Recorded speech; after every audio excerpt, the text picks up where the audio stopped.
I never thought a slice of warm cherry pie would be the backdrop for someone trying to take over my home.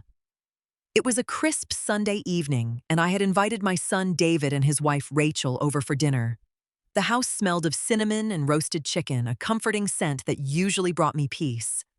But tonight the atmosphere felt thick heavy with an unspoken agenda I was about to discover. Rachel stood up from the dining table, her dessert barely touched, and began pacing the living room. She ran her hand along the oak bookshelf my late husband Arthur had built decades ago. She didn't look at it with nostalgia. She looked at it the way a contractor looks at a demolition site. "What a beautiful house," Rachel smiled, turning back to face the dining room. "My mother will love it. We're moving in." She spoke with such casual confidence that for a brief second I thought I had misheard her, but then she kept going. She had already planned who would take each room. The large guest room with the bay windows would go to her mother Barbara. The basement would become David's new office. She even pointed to my sunroom, noting it would make a perfect playroom for the dog. David kept his eyes firmly glued to his plate. He pushed a cherry around with his fork, refusing to look up. His silence was deafening, a clear sign that they had rehearsed this. They had simply forgotten to include the homeowner in the rehearsal. I sat back in my chair and picked up my coffee mug. I let her finish. I let her lay out every detail of her grand redesign, watching the smug satisfaction settle on her face. Then I set my mug down. The ceramic clinked sharply against the coaster. "No," I calmly replied. Everything stopped. Rachel's smile froze. The silence that followed was absolute. "Excuse me?" Rachel blinked, letting out a nervous chuckle. "Hannah, I don't think you understand. This house is way too big for just you. It makes perfect sense for all of us." "I understood perfectly," I answered, wiping my mouth with a napkin. "The answer is no." Rachel's confident smile faltered, completely replaced by a flash of genuine irritation. But looking at David's panicked expression, I knew this conversation was far from over. The next morning, I was in the backyard pruning my hydrangeas when I heard a car door slam. I peeked around the side of the house and spotted Rachel's silver SUV idling in my driveway. By the time I wiped the dirt from my gardening gloves and walked around to the front, she was already getting back into the driver's seat. She offered a quick, overly bright wave and sped off without a word. Frowning, I walked up the driveway and stopped dead in my tracks. Sitting squarely on my front porch were 3 large, heavy cardboard boxes and a vintage leather suitcase. A neat little label on the top box read "Barbara's Winter Clothes." I stared at the boxes, feeling a cold wave of realization wash over me. Rachel wasn't just entitled, she was arrogant. She truly believed that if she forced the issue, I would simply fold. She assumed that my quiet nature meant I was weak, that I would eventually just step aside and let her move her mother into my sanctuary. I didn't call her. I didn't yell. I didn't let my heart rate rise above a resting pace. Arthur used to say that anger was a useless emotion when action was required. I walked into the garage, grabbed my heavy-duty hand truck, and wheeled it to the front porch. The boxes were heavy, but I managed to tilt them onto the dolly.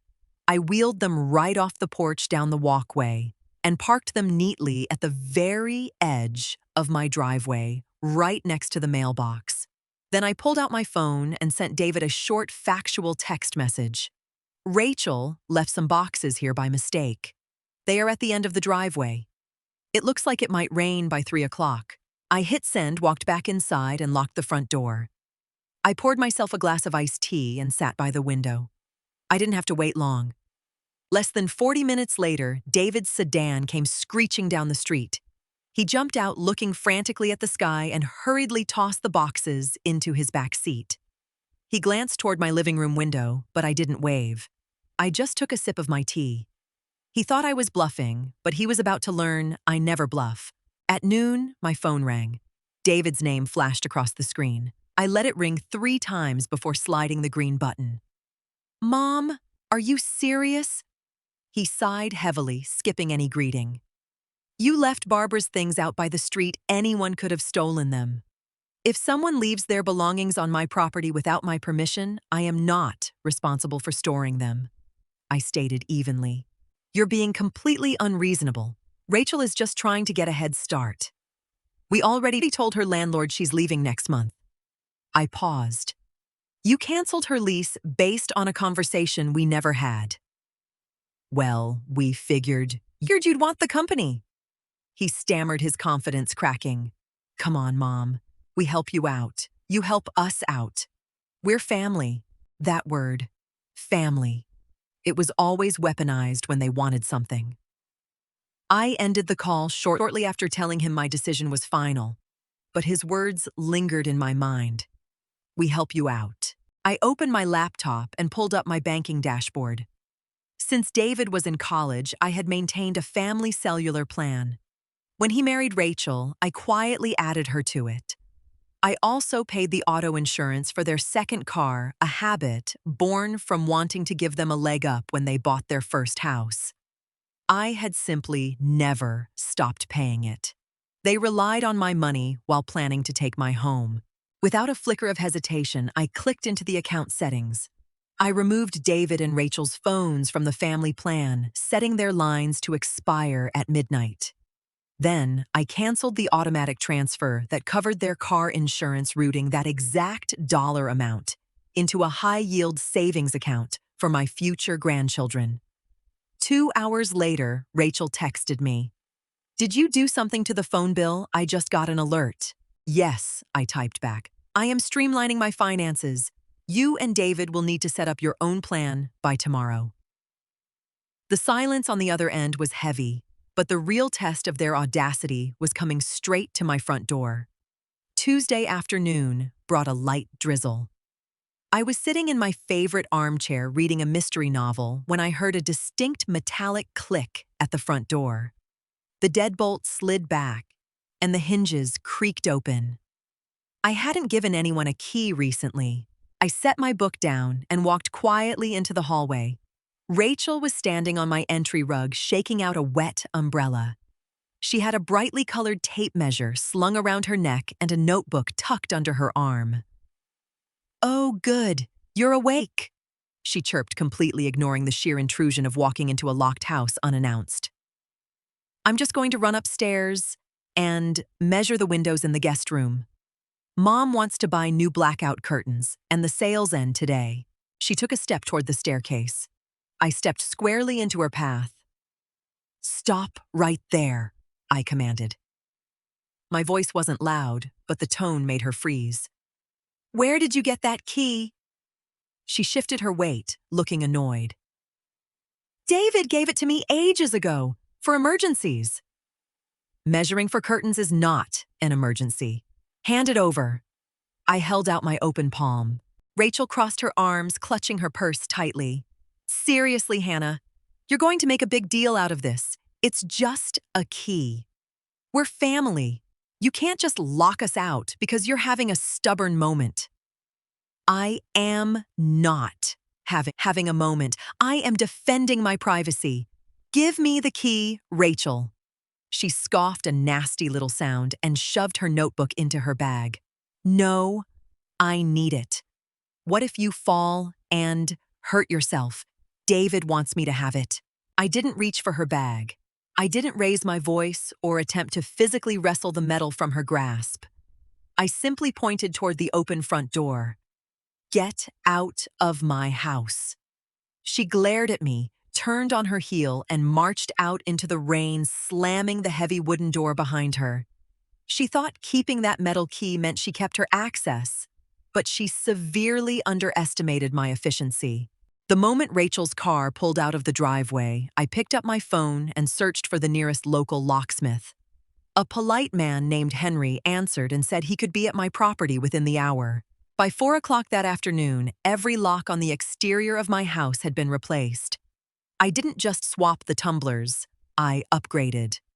The front door now featured a sleek, heavy-duty keypad that required a personalized entry code.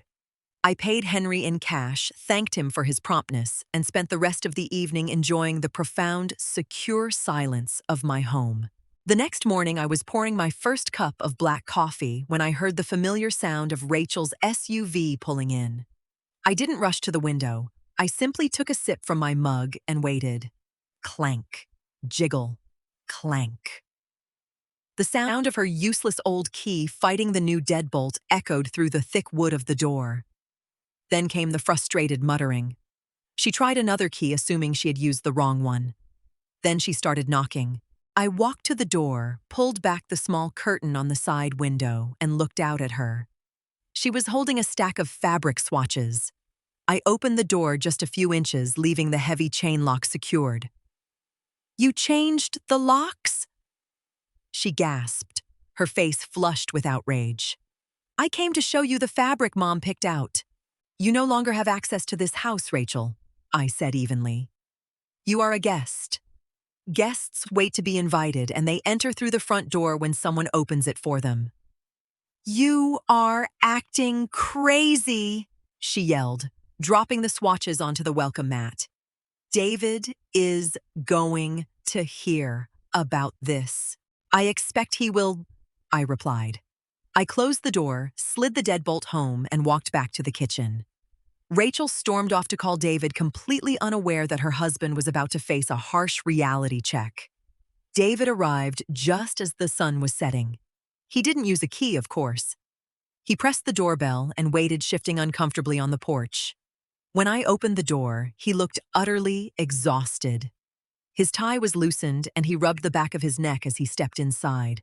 "Mom, what is going on?" he pleaded, collapsing onto the living room sofa. "Rachel is having a meltdown. She says you locked her out and canceled her phone plan." "I did," I confirmed, sitting across from him. "I also stopped paying your auto insurance. You are both employed adults. It's time you managed your own expenses." He groaned, leaning forward. "Why are you doing this? Rachel is just a planner. She gets ahead of herself sometimes, but you're treating us like criminals. She's stressed out trying to figure out what to do with Barbara." "She is stressed because she manufactured a crisis," I corrected him calmly. "She canceled Barbara's lease without consulting me, assuming she could bully me into handing over my home. That is not planning, David. That is manipulation." He looked at the floor, unable to meet my gaze. We thought it would be easier. Rent is expensive. If Barbara lived here, we wouldn't have to worry." "Easier for you, not for me."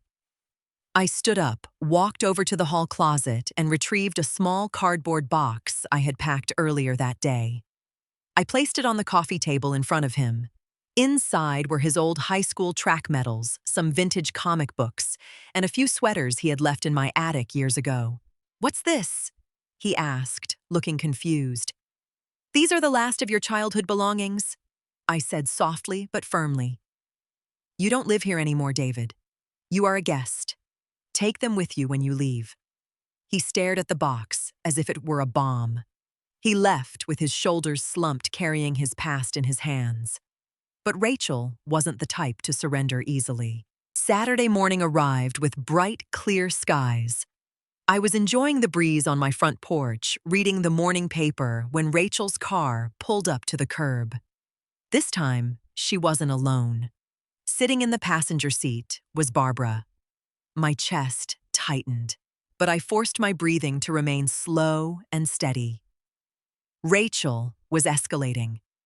By bringing her mother here in person, complete with a rolling suitcase in the trunk, she was trying to force my hand through public guilt. Rachel popped the trunk, pulled out the suitcase, and walked cheerfully up the driveway with Barbara trailing slowly behind her. Barbara looked nervous, clutching her handbag tightly against her chest. "Good morning, Hannah." Rachel called out, her voice overly loud for the benefit of the neighbors who were out walking their dogs. "Mom is just so excited to see her new room." I stood up, folding my newspaper neatly. I stepped off the porch and met them halfway down the walkway. I didn't look at Rachel. I looked directly at her mother. "Good morning, Barbara," I said kindly. It is nice to see you, but I need to ask you a question. Did Rachel tell you that I agreed to you moving into my home? Barbara stopped walking. The color drained from her face. She looked at me, then turned slowly to look at her daughter. Rachel, you told me you two had it all worked out. You said Hannah was lonely and wanted the company. Mom, don't worry about it, Rachel interrupted quickly, her fake smile straining. Hannah is just having a little adjustment period. It's fine. There is no adjustment period, I clarified, keeping my voice gentle for Barbara's sake. Rachel lied to you. I never offered my home, and I never will. I am so sorry she put you in this position. Barbara's hands began to shake. She dropped her gaze to the pavement, mortified. Oh my God! Rachel put my bag back in the car. Right now! The embarrassment on Rachel's face was satisfying, but her desperation was about to peak as she realized her entire scheme had just collapsed in broad daylight. 2 days later, the reality of the situation finally crashed down on David and Rachel. They had officially broken Barbara's lease, assuming my house was a guaranteed free ride. Now Barbara was refusing to speak to Rachel, staying in a cheap motel while desperately trying to find a new affordable apartment on short notice. On top of that, David and Rachel had to scramble to pay their own phone bills and car insurance expenses they hadn't budgeted for in years.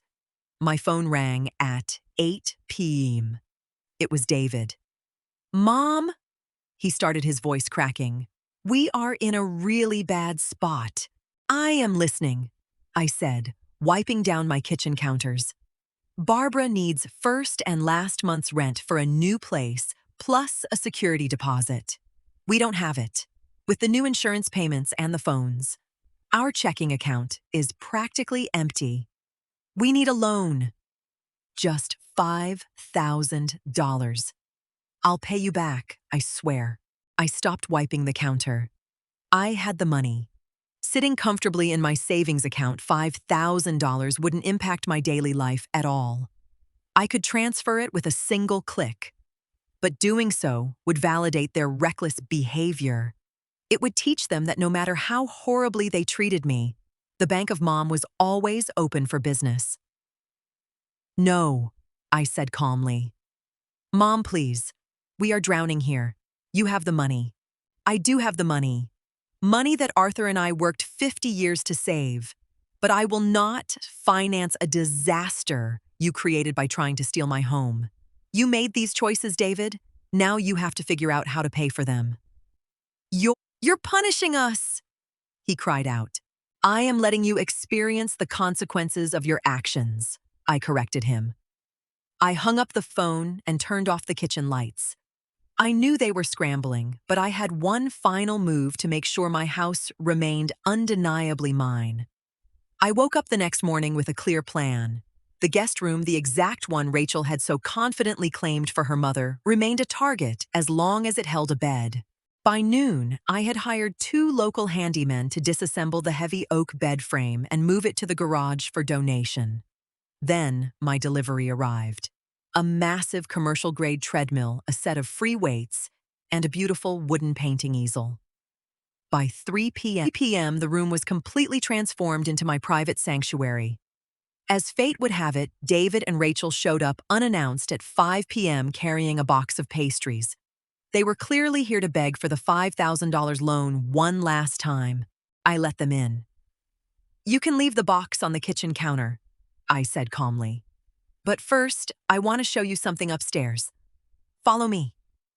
They exchanged a confused look but followed me up the stairs. I walked down the hall and pushed open the door to the former guest room. Rachel stepped inside and froze. Her eyes darted from the heavy treadmill to the paint supplies scattered across the new workbench. The bed was completely gone. I decided to finally focus on my health and hobbies. I announced, turning to face them. There are no spare rooms in this house anymore. The realization hit Rachel like cold water. The space was gone, and her illusion of control was instantly shattered. Life changed significantly after that afternoon. Rachel didn't come to my house again. The absolute defeat in that upstairs room had finally broken her entitlement. David visited a few weeks later alone and looking deeply humbled. He admitted they had taken out a high-interest personal bank loan to help Barbara secure a small apartment across town. "I'm sorry, Mom," he said quietly, looking at the floor. "I should have stood up for you." "You should have," I agreed, not letting him off the hook. "But you can start by standing up for yourself now." There was no dramatic, tearful reconciliation. Trust takes time to rebuild. I set a firm boundary: he was welcome to visit for coffee twice a month, but financial discussions and housing requests were permanently off the table. He agreed without hesitation. Spring arrived, bringing a burst of color to my front yard. I spent my mornings on the treadmill and my afternoons painting in the quiet peace of my home. People often think that defending yourself requires screaming matches, dramatic threats, or legal battles. But true power is entirely quiet. It is the simple, unshakable act of closing your wallet, locking your door, and looking someone in the eye to say no. As I sat on my porch with a fresh cup of coffee, I felt a deep, profound sense of relief. My house was the fortress of my independence, and the keys belonged exactly where they were, safely in my pocket.